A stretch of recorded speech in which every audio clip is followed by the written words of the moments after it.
Hey girl, you're listening to the Bright Life Podcast, all about ways to stay inspired, chase your dreams, and find more gratitude in the highs and lows of the journey.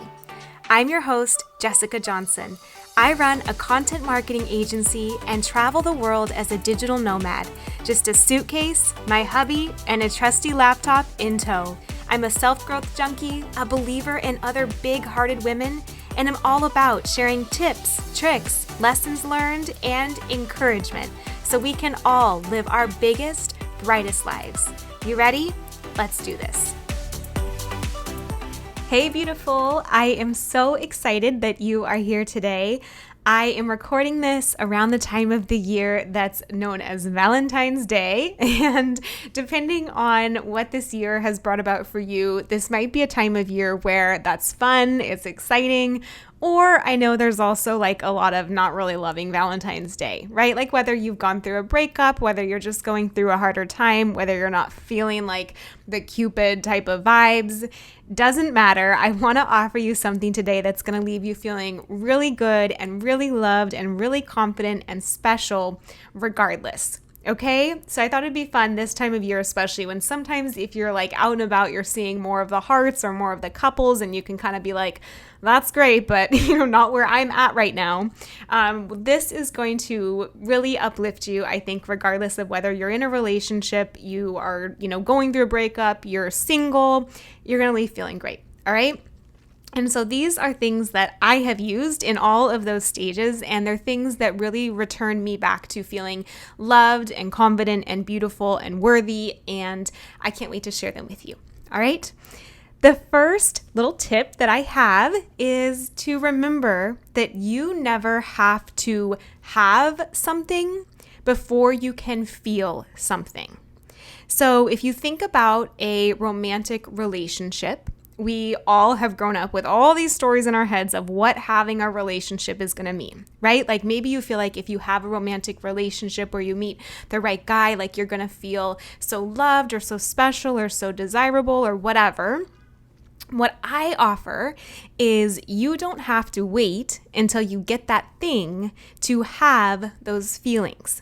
And this is a core tenet that I've used throughout my life, whether it is when I'm starting a business and I don't have success yet, right? Like in the beginning, it takes a little while, but I want to feel more successful. Whether it is even like back when I was dating, going on dates, right? Like I didn't have a relationship, but I still wanted to feel loved, wanted to feel special, wanted to feel happy in my life. And so I would practice feeling those things even before I had the thing that I thought would make me feel that way. Okay, and so I'm going to give you some like practical examples here. I think a lot of us go from like, if I get the promotion, then I will feel this. If I get the perfect relationship, then I will feel this. If I lose the weight, then I will feel this. What I want to offer you is you can actually feel those things now. So for an example, like let's say that your word that you want to feel more of is confidence. All right, like choose a word in your head that you're like, that's really what I want to feel more of, especially this time of year. If it's confidence, there are many things that you can do to feel confident now without needing that thing that you think is going to make you feel more confident. So maybe if you like take out a notepad and create a list, what makes you feel confident? Is it, taking a few extra minutes to get ready for the day? Is it wearing like a bright red lipstick? Is it spending an hour with someone who adores you, like someone that you can be in your sweats and top knot and glasses with, and they still think you're like the funniest, cutest person ever? Is it like giving yourself a compliment or giving someone else a compliment? Maybe it's spending time volunteering, like making someone else's life better makes you feel like a total badass. Maybe it's doing something that you're good at and you know you're good at it and you get in that flow. Maybe it's trying something new and then realizing like actually you really can do a lot more than you even anticipated. Like that makes you feel confident. Maybe it's just like closing the blinds and like dancing as if no one's watching, and that makes you feel so good in your skin and so alive and confident and free. My point is, I think there's a lot of stuff portrayed in the movies in our culture that if you get a relationship, that's when you can feel like a super confident person. That's when you can feel loved. That's when you can feel worthy. What I want to propose to you today, whether it's in your love life or any other part of your life, is that you can choose how you want to feel, and you can feel that now before you ever actually get that thing.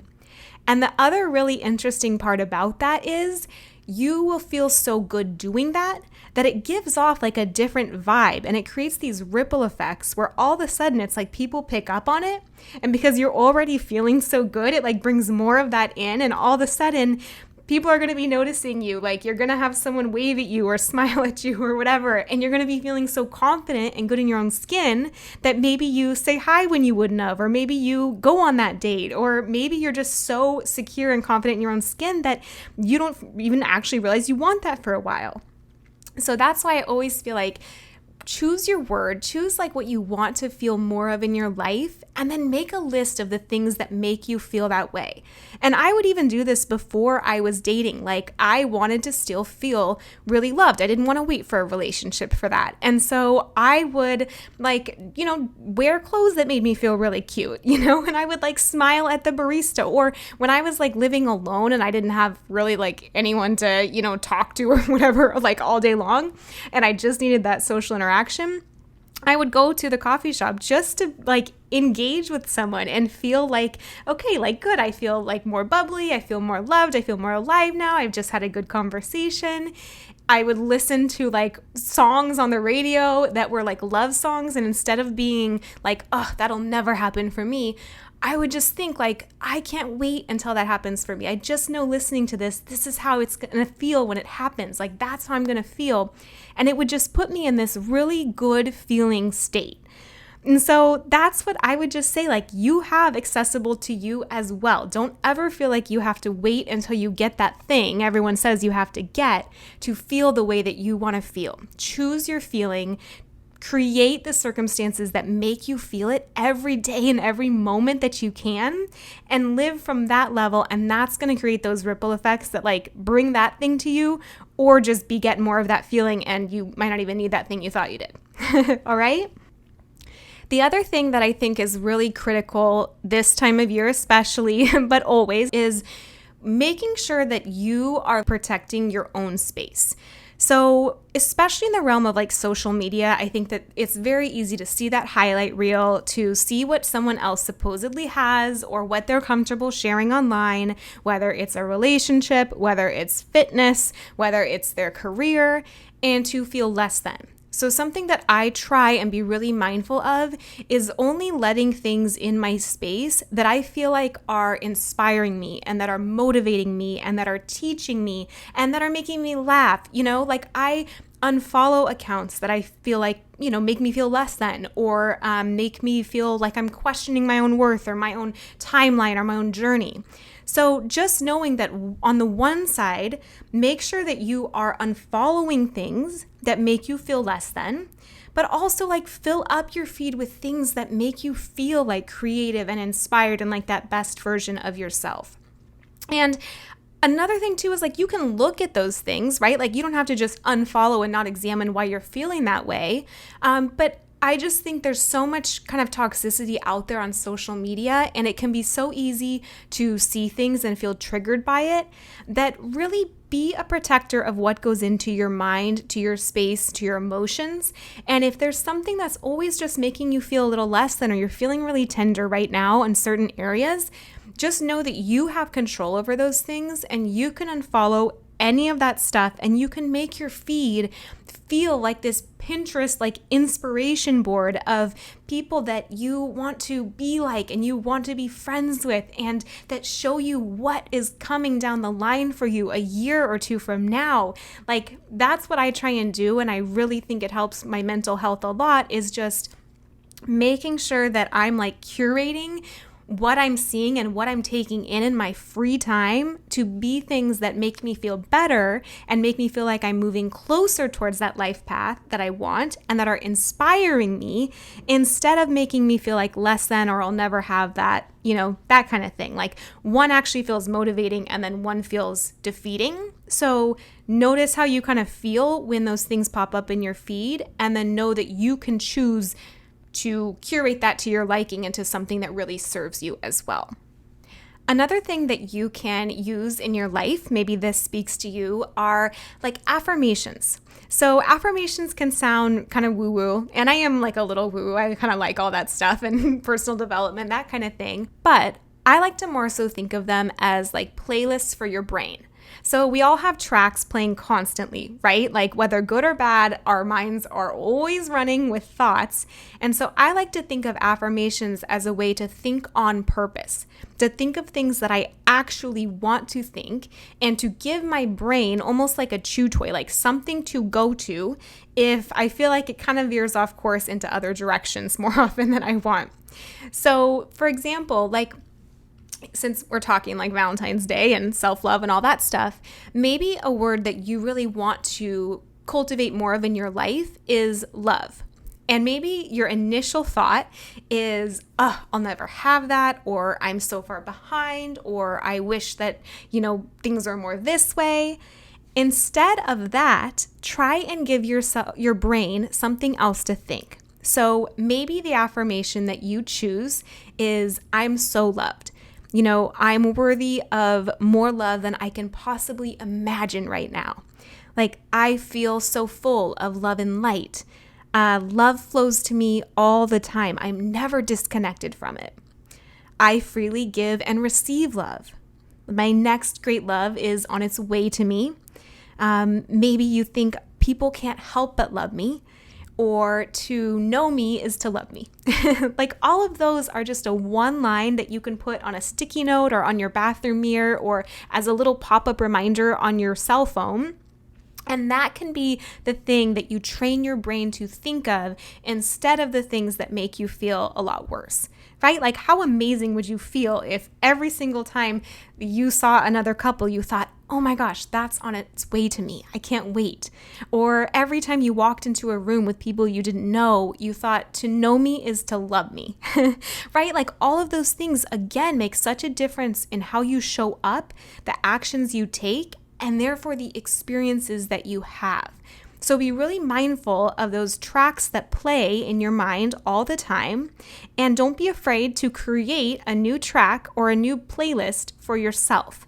And the way that I like to do that is to just choose an affirmation, one that really speaks to me, just one line, put it somewhere where I can see it and be reminded of it all the time. And the really funny part about these is it's like at first you almost choose something that feels a little aspirational, right? Like you're like, okay, I'll choose this, but I don't really believe it. Like I'm just doing this for the act, right? What's funny is, and test this if you don't believe it, give yourself a few weeks of seeing that affirmation, repeating it to yourself all the time. You truly do start to embody it and start to believe it. And I saw this when I was coaching clients in the wellness arena. I've seen it in my own life, trying to get to different stages of business. I have seen it like in so many ways where if there's just something you're trying to emulate, but it feels far off, okay, give your brain a new thought, choose your affirmation, and let yourself really grow into that. Just remember that you can only have one thought existing at a time. Okay? And so if every thought creates this emotional feeling, you can either feel like anxiety or peace, right? Like anxiety or gratitude, anxiety or love. And so one way to get out of it going to stress, anxiety, negativity is to choose a different thought, and then that thought is going to create that different emotional feeling in your body, which is going to change your actions, which is going to change like your entire life experience. All right? So I don't have all the answers in this arena. I'm not like a relationship coach. I am constantly just trying to learn what I can in my own relationships, friendships, family, all that stuff. But these are things that I've used, whether in romantic partnerships or just in my life. And I feel like whether you're in a relationship yourself, whether you're wanting to call one in, whether you're trying to just get over another one. I think that these can be ways to really return yourself to a space of feeling really good, feeling really loved, feeling really worthy and confident, and all those things that we think we need relationships to feel that are really available to you all the time, regardless. Remember, you don't have to wait until you have something to feel something. You can protect what gets access to your mind and to your heart and to your emotions. And every thought creates an emotion, which creates this ripple effect of actions and experiences and results in your own life. So I hope you can return to these things anytime you feel like you need a boost. And I hope you know that if I could be there right now with you, I would tell you, you are absolutely so loved, so beautiful, so worthy, so deserving, and sending all this love to you.